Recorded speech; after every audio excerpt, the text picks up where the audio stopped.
Installing the 14018 nailgun hanger to the DeWalt DW451S2 wide crown stapler for a belt clip. Now, we were able to modify the 12018 for a rafter hook for this nailer, and that mounts on the right side here.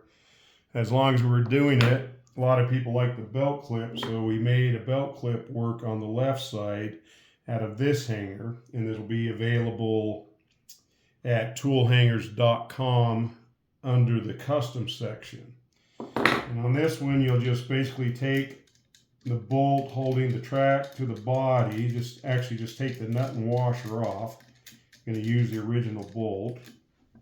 And then this hanger will go over on the left side here, just like that. Now what we've done with this hanger is notch the top of the ears off and ground it down a little bit on the corners to get a nice fit. And this is great for right-handers that hang their stuff in their belt more than they hang it on rafters. We get a lot of requests for belt clips, and so we're trying to come up as many as we can. So basically, you just want to put the old nut and washer back on.